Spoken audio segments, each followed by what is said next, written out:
Hello everyone! Today we're going to talk about the coolest and most atmospheric indie games. These games have a soul, so they're sure to keep you entertained. Let's get started! You know, there are games that don't need millions of dollars in development to give you goosebumps. Limbo is one of them.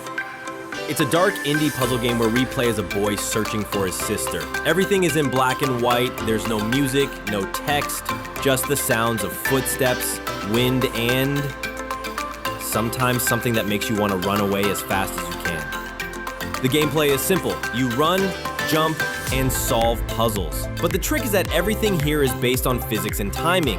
Make a mistake and you die a lot here. But the game is fair. There are save points nearby, so it's not frustrating but motivating. The plot, well, everything is open to your imagination. A boy wakes up in a strange, eerie forest, walks forward, encounters traps, strange creatures, and then abandoned factories, empty cities. The game doesn't explain anything directly, and that's why it's so captivating. Limbo isn't about play and forget, it's a game that stays with you because it's about loneliness, fear, and hope.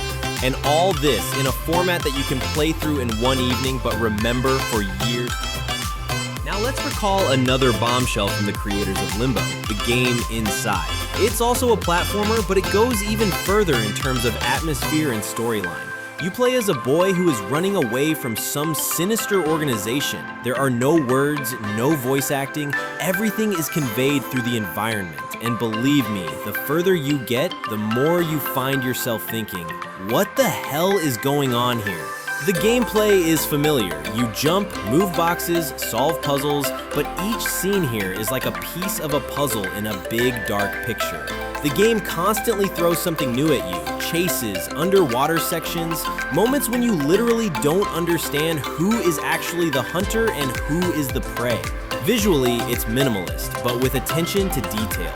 The colors are muted with lots of shadows and halftones, creating an incredibly oppressive atmosphere. And the music and sounds, or rather their rarity, make every moment even more tense. Inside is a game that will leave you sitting in silence after the ending, digesting what you've just seen. I wouldn't be surprised if you then start reading theories, because there are no answers here, only questions. And that's damn cool.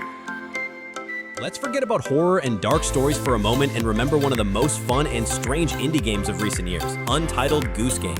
In this game, there is no save in the world, no magic, no apocalypse. There is only you, and you are a goose. Yes, an ordinary white goose whose sole purpose is to turn the peaceful village into chaos. Instead of a long storyline, there is a list of small but nasty tasks. Steal keys from the gardener, ruin someone's picnic, scare a child so that they run away, hide someone else's shoes. The game constantly throws up new ways to annoy NPCs, and their reactions are a separate source of enjoyment. The gameplay is as simple as possible. You walk around, grab objects with your beak, move them, honk, and distract people. But the trick is that each scene turns into a little cartoon where the main character is a mischievous goose and everyone else is his innocent victims. Visually, the game looks like a cozy watercolor cartoon, and the music perfectly matches your actions. The more mischievous you are, the faster it gets. And if you play with a friend, the fun doubles, because two geese are twice the trouble.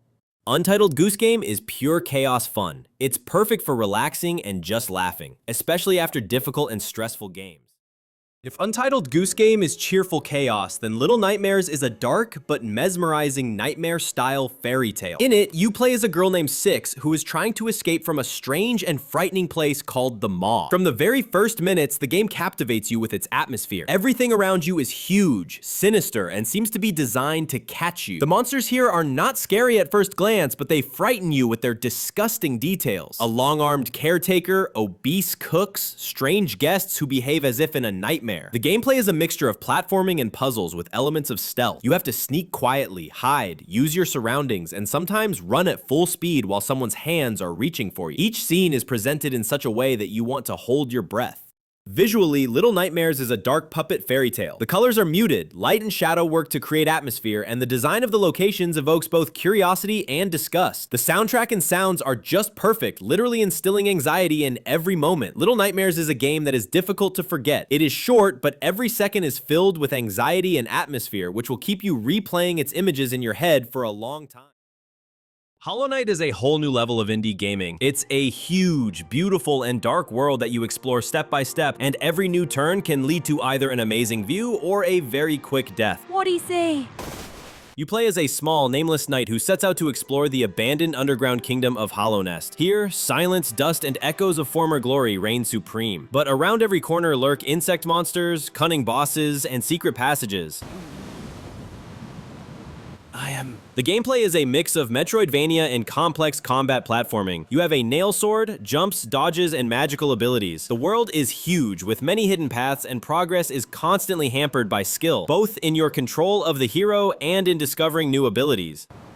I hope this. The atmosphere is an art form in itself. The visual style is hand-drawn, and each location is unique, from gloomy caves to blooming gardens and abandoned cities. The soundtrack is melancholic and beautiful, and the bosses are real challenges that force you to learn from your mistakes. Hey God. Hollow Knight is a game that can keep you hooked for dozens of hours, and it was made by a small team. If you want to experience the spirit of exploration, challenging battles, and a beautiful dark fairy tale, this is the perfect choice. Cuphead is one of those games that first makes you fall in love with it, then mercilessly destroys you. At first glance, it looks like an old cartoon from the 1930s. Grainy graphics, smooth animation, vintage music. But once you start playing, you realize that this is one of the most difficult and ruthless platformers of recent years. You play as Cuphead or his brother Mugman, who have made a deal with the devil himself and now must defeat an entire army of bosses to save their souls. And these bosses are a real show. They are huge, detailed, with insane attacks and phases that are constantly changing. The gameplay is a mixture of boss rush and platforming with shooting elements. It's all about reaction, memory, and patience. One mistake means death, and yes, you will die a lot. But every time you finally defeat a boss, the feeling of victory is simply incredible. Visually, the game is unique. Everything is hand-drawn in the style of old cartoons, with frame-by-frame animation and special effects of that era. The musical accompaniment is a live jazz orchestra that perfectly matches the tempo of the chaos on the screen. Cuphead is love at first sight and hatred with every defeat. But if you're not afraid of challenges, this masterpiece will give you one of the most vivid and stylish gaming experiences in the indie scene. Hyper Light Drifter is a game that feels like both an old pixelated action game and a work of art. There are no familiar dialogues or text here. The entire plot is conveyed through visual images, symbols, and atmosphere, and that makes it particularly mysterious. You play as the Drifter, a wanderer suffering from a mysterious illness. He travels through a ruined world full of ancient technology, forgotten cities, and dangerous creatures. The goal seems simple at first glance, to find a cure, but the deeper you go into this world, the more you realize that everything around you holds secrets and tragedies. The gameplay is a mix of fast-paced melee combat, shooting, and exploration. Battles are dynamic and require attention. Enemies are strong and health is limited, so every mistake can be your last. The world is divided into several regions, each with its own enemies, bosses, and visual style.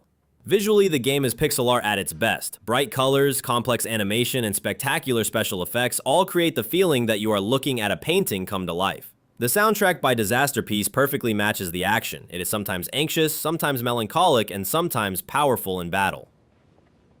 Hyper Light Drifter is not just a game, but a real experience for those who love to explore worlds and solve their mysteries without direct clues. It leaves you with the feeling that you have touched something important and personal, but only understood part of the story. Celeste is not just a platformer. It is a story about how a person struggles not only with steep slopes and precipices, but also with their inner demons. The main character, Madeline, decides to conquer Mount Celeste, but it quickly becomes clear that her journey is not just a physical climb, but a metaphor for overcoming anxiety, fears, and doubts. The gameplay is challenging but incredibly honest. There are no random deaths here. Every jump, every leap in the air is the result of your reaction and accuracy. You will die hundreds, if not thousands of times, but instant revivals and precise character control make the process addictive rather than frustrating. And each section you complete gives you that feeling of a small victory. As you climb the mountain, you meet characters who become both helpers and challenges for Madeline.